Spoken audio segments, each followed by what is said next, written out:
سلام علیکم، چطوری؟ تو این ویدیو میخوایم بررسی کنیم ببینیم که چی میشه که بعضی از آدما از یه درد، از یه بدبختی وارد درد و بدبختی بزرگتر میشن. چی میشه که بعضی از چاله در میان میافتن تو چاه. قبل از اینکه ببینیم چی میشه که بدبختی‌های ما بیشتر میشه، یه خاطره براتون بگم.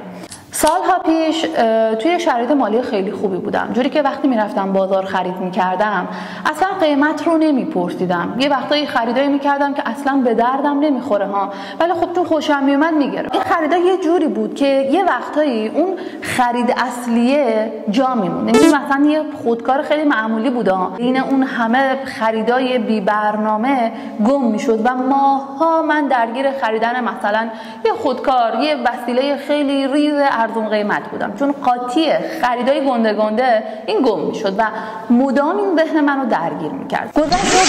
گذشت رسیدم به یه برهه مالی که خیلی شرایط بدی بود و جوری بود که من وقتی میرفتم بازار نهایتا 1.5-2 میلیون با من بود و من نگاه میکنم خدایا اصلا با 1.5-2 میلیون چجوری میشه تو بازار خرید کرد؟ اصلا مگه داریم جنسی با این قیمت؟ و خیلی به همم میریخت و نمیتونستم خرید کنم. برمیگشتم خونه. توی اون مدت با آدم‌های آشنا شدم که دیدم با همین میزان هزینه خیلی خوشن، خیلی خرید میکنن و شروع کردم گفتم خب من که میدونم هر سختی میاد که به من یه درس یاد بده. ازشون میپرسیدم، میگفتم ببین مثلا با 1.5-2 میلیون شما چجوری میتونید خرید کنید؟ چه خریدایی میکنید؟ بعد از تجربیاتشون استفاده میکردم. میبینم که اونها میان برنامه‌ریزی میکنن، یعنی مینویسن همه خریداشون رو، اولویت بندی میکنن و حالا با یکم کیفیت بالا پایین اون در واقع لذت رو از اون خریده میبرن و من هم تمرین کردم به انجام این کار. یعنی میمدم نیازهامو یادداشت میکردم، اولویت بندی میکردم. وقتی میرفتم بازار حالا با اون هزینه ها و قیمت قبل نه، ولی خب با یک کیفیت پایین‌تر میتونستم تهیه‌اش کنم. و گذشت و دوباره اون شرایط مالی اوکی شد. وقتی شرایط مالی بعد از اون سختیه اوکی شد، دیدم یک تغییر خیلی بزرگی در من شکل گرفته.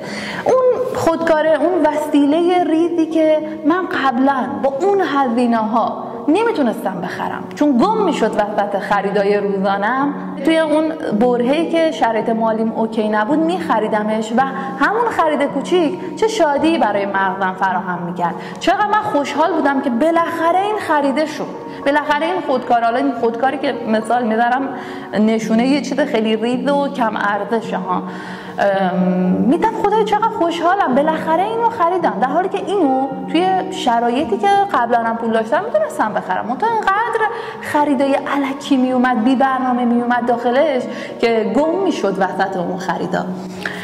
وقتی شرایط مالی اوکی شد دیدم که واقعا هر سختی میاد که به ما یه درسی بده، اما چه اتفاقی میفته که بعضی وقتا ما از سختی در نمیایم، از اون درده در نمیایم، از اون مشکله نمیتونیم رد بشیم. اونجوری که داشتم در مورد این مسئله مطالعه میکردم، بررسی میکردم که علت چیه که یه وقتایی ما از اون سختی، غم، درد رد نمیشیم یا اگر رد میشیم به یه بزرگترش گرفتار میشیم، خوردم به کتاب پونه مقیمی. یه جمله، یه بخشی از این کتاب خیلی تکونم داد. این که ما آدما گاهی وقتا میایم درد رو تبدیل میکنیم به رنج.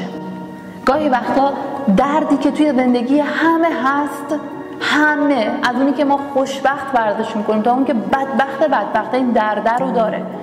دردی که توی زندگی همه هست، بعضی از آدم‌ها این درد رو تبدیل میکنن به رنج و وقتی این درد تبدیل میشه به رنج ما از چاله در میایم، میافتیم تو چاه، از یه بدبختی کوچیک وارد بدبختی بزرگتر میشیم. علت این که خیلی از ماها از یه درد به درد بزرگتری دوچار میشیم اینه که وقتی اون درد رو میبینیم، اون درد رو از اون درده درس نمیگیریم، فقط نشستیم میگیم وای چقدر من بدبختم، چرا من از یه بدبختی همش میفتم توی بدبختی دیگه، چرا اصلا زندگی من این اتفاق باید بیفته. اون درد رو بررسی نمی‌کنیم، فقط دور خودمون میچرخیم و این درد رو تبدیل می‌کنیم به رنج. تو رابطه عاطفی شکست خوردیم. آقا شکست تو رابطه عاطفی درده. خب بررسی نمی‌کنیم، فقط میگیم وای من حقم این نبود، بدبخت شدم، فلانه بهمانه، همین رو هی میگیم به هیچ نتیجه‌ای نمیرسیم. وارد رابطه عاطفی بعد دوباره شکست، دوباره رابطه عاطفی بعد دوباره شکست و این درد تبدیل میشه به رنج. نمیایم اون درد رو بررسی کنیم. ببین بررسی کردن درد داره ها.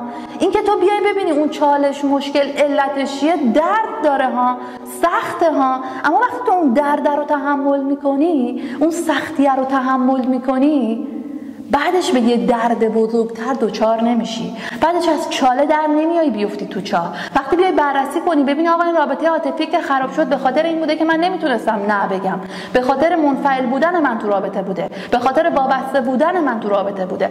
دلایلش رو بررسی نمی‌کنی، تو رابطه عاطفی بعدی هم دچار مشکل میشی. توی کسب و کارت، توی بیزینست هیچ فرقی نمیکنه. وقتی نمیای بررسی کنی آقا من مدیریت مالی نداشتم، من قدرت برنامه‌ریزی نداشتم، برای این شکست مالی خوردم و یاد بگیرم، الان که شکست خوردم بررسی کنم، یاد بگیرم، تو شرایط جدید، تو اون درده یه درسی هست.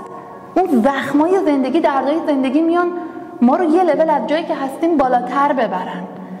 منتها بعضیا این درده رو ازش استفاده نمی‌کنن، فقط توش میمونن و اون درده به مرور زمان تبدیل میشه به رنجی که رها شدن ازش واقعا کار سختیه. اینو همیشه یادت باشه وقتی که توی یک درد قرار داری، اگه اون درد رو بررسی نکنی، درد اون درد رو نکشی و فقط بخوای فراموش کنی و فقط بخوای خودتو توجیه کنی، اون درد تبدیل میشه به یک رنجی که مثل یک باتلاق میمونه و هر روز تو رو در خودش فرو میبره. از امروز به بعد هر جای زندگی درد دیدی، بدون اون درد اومده یه چیزی به تو بگه، بدون اون درد اومده یک رسالت رو در تو ایجاد کنه. بررسی کن، ببین اون مشکله، اون درد علتش چی بوده، ازش درس بگیر، ازش یاد بگیر و بعد برو مرحله بعد. اینجاست که میگم تو این دنیا تنها نجات دهندت خودتی.